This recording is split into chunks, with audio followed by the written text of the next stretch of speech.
Hello and welcome to another TLDR Explains video.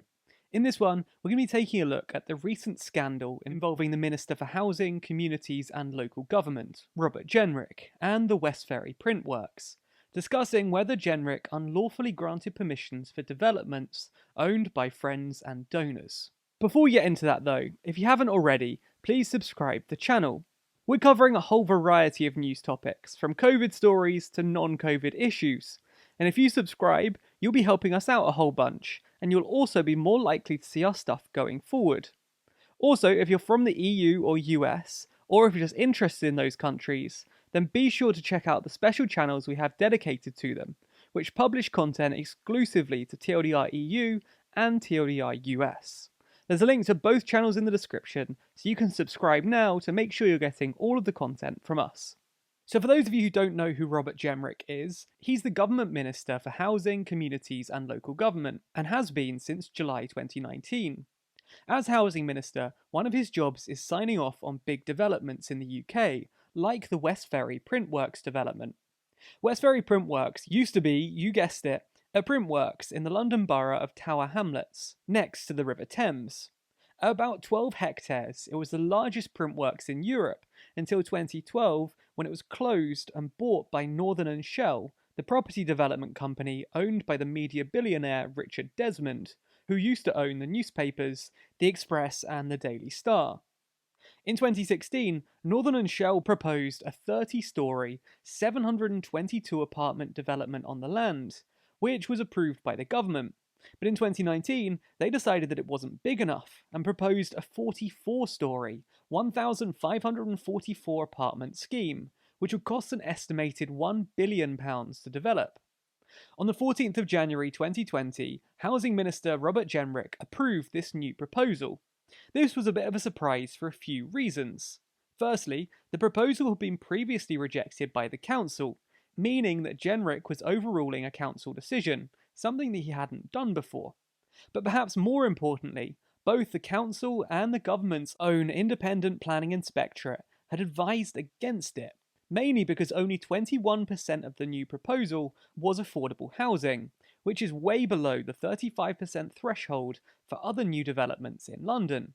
The timing was also important, as it was approved the day before Tower Hamlets Council introduced a community infrastructure levy, which was essentially a tax on large property developments of £280 per square metre. Whether intentional or not, Jenrick's actions basically saved Desmond about 146 million, about 40 million by avoiding the community infrastructure levy, and about 106 million by missing the affordable housing target by 14%. Anyway, this decision obviously angered the council, so much so that one councillor, Andrew Wood, actually resigned from the Conservative Party over it, and they appealed the decision, claiming that Jenrick had shown bias by approving the development on the day before the new community infrastructure levy was introduced. During the court case, they demanded that Jenrick disclose all official documents and memos about the deal, but Jenrick refused to do so. And instead, his lawyers admitted that the timing of his decision would, quote, lead the fair-minded and informed observer to conclude that there was a real possibility that he had been biased, but, according to them, he wasn't actually biased. It's a bit of a weird argument, to admit that it did look biased, but maintain that it wasn't actually a biased decision. But anyway, this admission of apparent bias gave the council what they wanted, and the development's approval was rescinded, with any future development subject to approval from a junior housing minister, but not Jenrick. Anyway, while it raised a few eyebrows, it wasn't that much of a scandal at the time, because this does happen. Occasionally housing ministers do overrule councils, and that is their prerogative. But on May 31st, an investigation by the Mail on Sunday found that Jenrick and Desmond had sat next to each other at a £900 a head Conservative fundraising dinner at the Savoy Hotel in November 2019. In fact, on Jenrick's table, there were two other Northern & Shell executives, and a former executive from Mace, the construction company for the project. And if that didn't look great, on January 28th, 2 weeks after the decision, Desmond donated £12,000 to the Conservative Party. To be fair, Desmond has done this before. He donated £10,000 in 2017, but nonetheless, this all looked more than a little dodgy. Then, when Labour put up an urgent question about the matter on Thursday 11th of June, Jenrick refused to turn up, and instead sent Junior Housing Minister Christopher Pincher, who obviously wasn't able to give a full answer. Jenrick did answer some questions the following Monday, and basically said that while they sat next to each other on the same table, him and Desmond didn't actually discuss the development. But this was all contradicted by Desmond in an interview for the Sunday Times on June 21st, where he said that he'd shown Jenrick a promotional video for the scheme, which they watched for 3 or 4 minutes.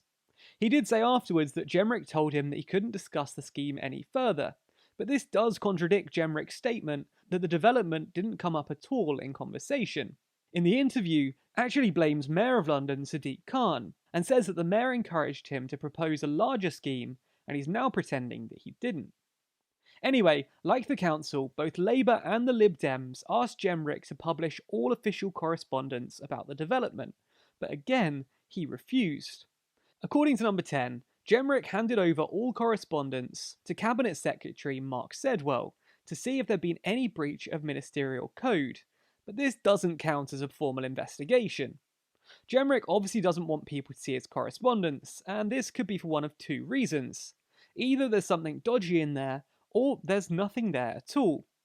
If there's something dodgy in there, like an email saying, "Hey friend, I'll donate £12,000 to your party if you can save me £146 million, then obviously he wouldn't want that published. But if there's nothing about the developments at all in there, then that's also an issue, because the ministerial code states that if a minister meets an external organisation or individual and finds themselves discussing official business without an official presence, for example at a social occasion, any significant content should be passed back to the department as soon as possible after the event. If Jenrick did have a chat with Desmond about the development over dinner, and he didn't inform his department, then he'll have broken ministerial code, and likely will have to resign because of it.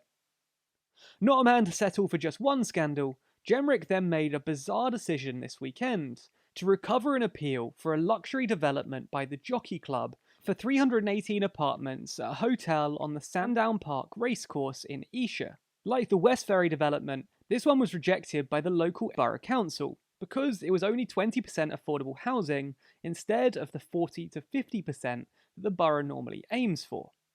The Jockey Club appealed, and usually this appeal will be decided by the Independent Planning Inspectorate, but Jenrick decided to take this one into his own hands, apparently because the development was a significant proposal within the Greenbelt. Again, this looks dodgy, because the Jockey Club, Britain's largest horse racing organisation, is pretty closely affiliated with the Conservative Party. The club's board includes Conservative peer Baroness Harding, wife of Conservative MP Owen Paterson. Also, racehorse owners as part of the club have made big donations recently. Tim Snyder donated £12,500 to the Conservative Party in November, and Peter Stanley donated £5,000 to Matt Hancock's constituency office last year. This was all such a bad look that Dominic Raab wrote to the local council to say that he didn't agree with Jenrick's decision. So that's why Jenrick is in the papers at the moment. If it wasn't for the coronavirus, this might be front page stuff, but so far, Jenrick is sort of getting away with it.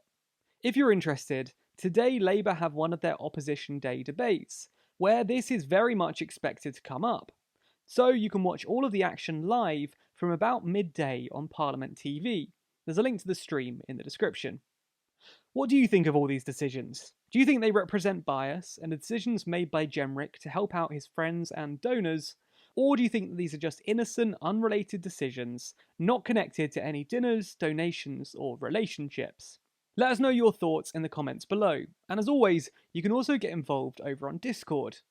Be sure to subscribe to the channel and hit the bell icon to be notified every time we release a video. You can also find more from us across all social networks simply by searching for TLDR News. Special thanks to our Patreon backers who make videos like this one possible.